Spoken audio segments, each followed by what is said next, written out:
This is Talk Business and Politics with Roby Brock. I'm Roby Brock. Welcome to Talk Business and Politics Daily. It's Tuesday, September 20th. Here are your top stories of the day. Arkansas's job market held up favorably with the rest of the United States as the state's unemployment rate remained unchanged at 3.9% in August, with a brimming labor pool of more than 1.35 million workers. According to labor force data produced by the U.S. Bureau of Labor Statistics, unemployment rates were significantly higher in August in 6 states, lower in 3 states, and stable in Arkansas and 40 other states and the District of Columbia. Led by former Lieutenant Governor Bill Halter, Scenic Hill Solar today announced it has partnered with L'Oreal USA to develop 2 large-scale commercial solar projects in North Little Rock and Florence, Kentucky. The Florence, Kentucky solar array will utilize approximately 5,000 solar panels mounted on the manufacturing facility's roof. The North Little Rock, Arkansas solar array will utilize approximately 4,000 solar panels at L'Oreal's facility. Attorney General Leslie Rutledge has joined 21 other states in filing a lawsuit challenging the U.S. Department of Labor's new overtime rule. In May, the Department of Labor issued the final new overtime rule, which doubles the salary level threshold for employees to be exempt from overtime. After December 1st, all employees are entitled to overtime if they earn less than $913 a week. Finally, the Arkansas tourism ticker is out for the first 6 months of 2016. Hospitality collections in 17 Arkansas cities is up 3.7% compared to the same period in 2015. That's a little slower than the 5.5% growth rate we saw in the first 4 months of the year, but it's still good. The Arkansas tourism ticker measures local hospitality tax collections, tourism employment, and collections of Arkansas's 2% statewide tourism tax. And those are your top stories of the day. You can keep up with these stories and much more at our website at talkbusiness.net. When we come back, Department of Arkansas Heritage Director Stacey Hurst joins us. A new food heritage initiative is underway and a new headquarters is open for business. We'll also go inside the numbers for a look at some of the latest business headlines. And what does Senator John Boozman think Congress can achieve before its October recess? Find out after this. First Security is here. Only here. So that means we're here, here, and here. Even here. And definitely here. Because here is where we want to be for you. First Security Bank. Only in Arkansas. Arkansas's most abundant natural resource provides the core asset for Deltic Timber Corporation. In addition to the sustainable yield stewardship of its well-stocked timberlands, Deltic adds value by integrating its efficient wood products manufacturing facilities, as well as through planned development of commercial and residential real estate.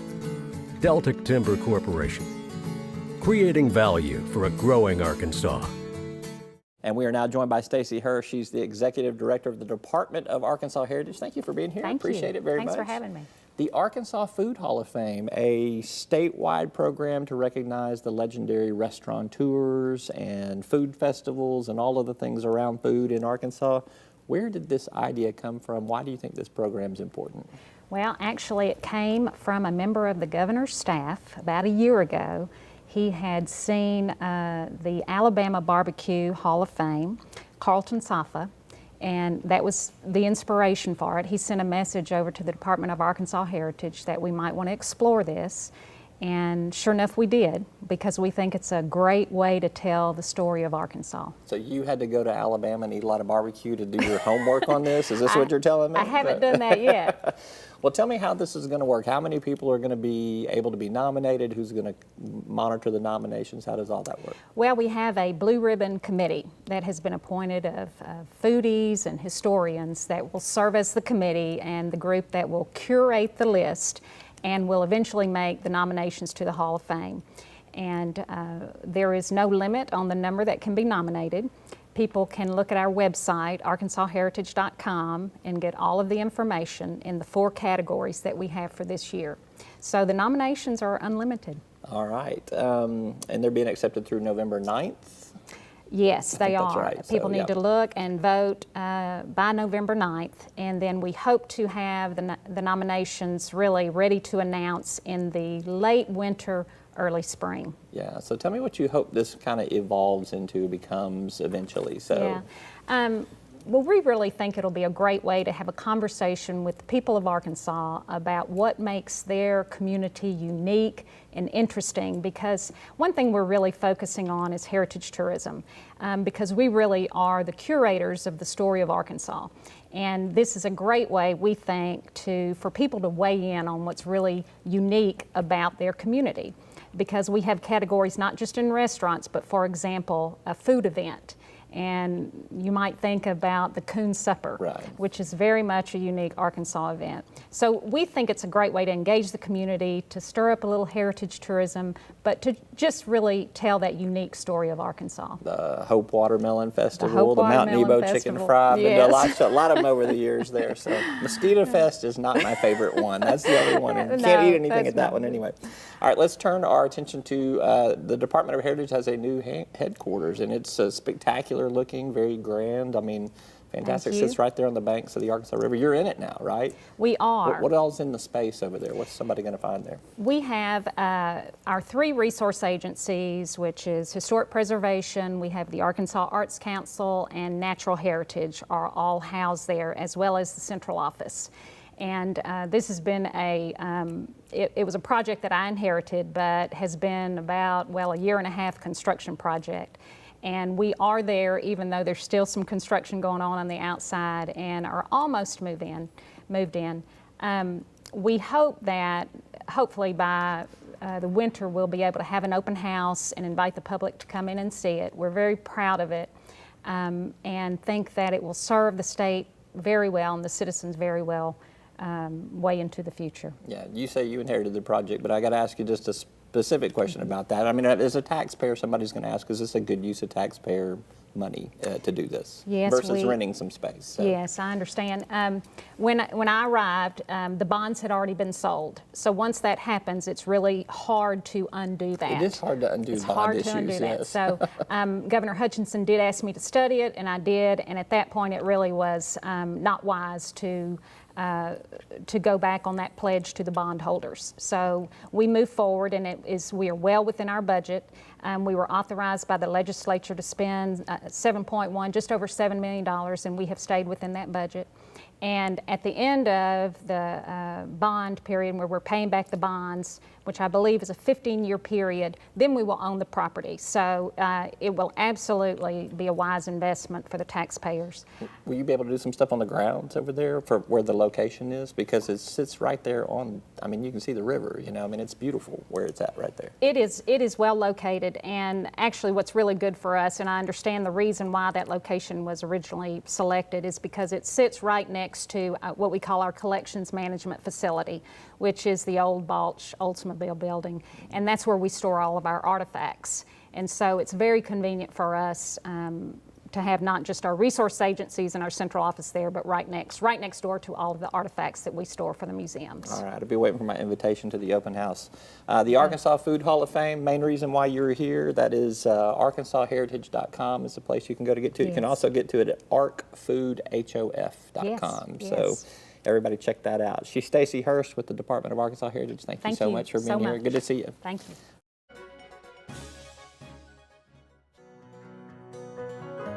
Each day, the promise of our nation begins again. Arkansas and America, moving forward. I help make that promise a reality. It's not for everyone, but people everywhere depend on us. Oh, I love you too, sweetie. Trucking delivers, or everything stops. And that's what drives me. I did. As Arkansas's population grows, so do our energy demands. But with the right mix of resources, reliable, affordable power will always be a reality. These resources are all around us in our rivers, blowing through our trees, even right below our feet. The answer isn't focusing on one resource, it's embracing them all. The electric cooperatives of Arkansas know that a balanced approach to power builds our communities and powers our dreams. Visit themixmatters.com and see why there's power in knowledge. Time to wrap up a few big business headlines of the last week. Let's go inside the numbers for a closer look. Let's begin with the number 3%. The Arkansas Health Insurance Marketplace Legislative Oversight Committee approved a 3% fee on its insurance plans after an inconclusive discussion about what the law that created the marketplace actually says. The 3% fee will be assessed starting December 1st to all qualified health plans sold in the marketplace during the plan year 2017. Now, the marketplace is the mechanism for about 65,000 individuals and employees of small businesses in Arkansas to purchase insurance that was created by the Affordable Care Act. 1 in 5, that's about how many Arkansans are considered food insecure. New statistics show that the state's food insecurity percentage from 2013 to 2015 has actually fallen from 19.7% to 19.2%. But officials say we are still above pre-recession levels. Now, food insecure means a family has trouble providing enough food for all family members because of a lack of resources and a lack of access.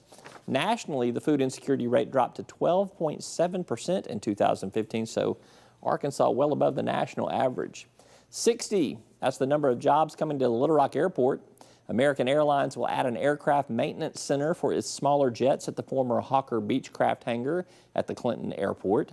American will invest $2 million to upgrade the facility and add 60 new jobs. You can keep up with stories like these every day on our website at talkbusiness.net. Still to come, what does Senator John Boozman have to say about the good and the bad in the U.S. economy? Find out when we come back. Circuits turn on the lights by making a connection, by closing the loop. At Entergy, we believe our economy is circular too. What you put in comes back.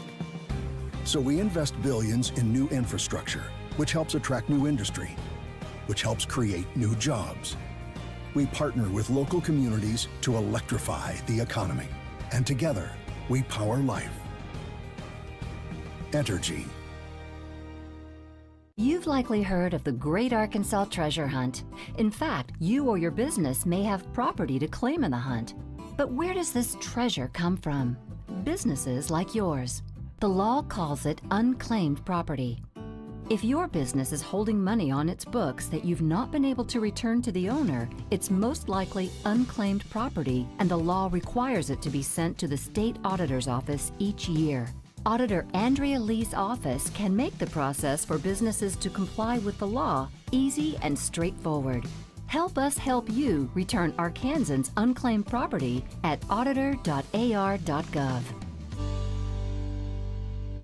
On Sunday's Talk Business and Politics, Senator John Boozman and I had a lengthy conversation about a variety of topics. He's just returned to Washington, D.C. after a lengthy summer recess in Arkansas. What is on the state's voters' minds? 2 big items, says the state senior senator. So you were back in Arkansas for several weeks during the summer recess there. You did a lot of touring of the state. What are some things that you maybe picked up on when you were back in the state doing those tours and that travel that you are now taking to Washington right now that you want to see some action taken on more immediately? I think really the 2 things at the top of the list had to do with the economy. Jobs, jobs, jobs. Most Arkansans now have a job.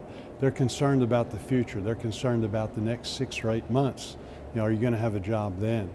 The regulatory atmosphere by our small business, big business, all of those things coming down, it's created this sense of uncertainty where nobody really knows what the rules are. So you can play with good rules, you can play with bad rules. If you don't know what it is, then it's very, very difficult. So we're not having people hire as a result of that. We're not having companies invest in their companies. And as a result, we have this big wet blanket on the economy. The other thing that's so important that people were talking about is national security. They're very concerned about ISIS. They're concerned about the threats from overseas and don't feel like that's being handled very well at all. I've got 3 grown daughters. I love them dearly. I'd do anything for them. The city, the county, our state can't protect them from ISIS though.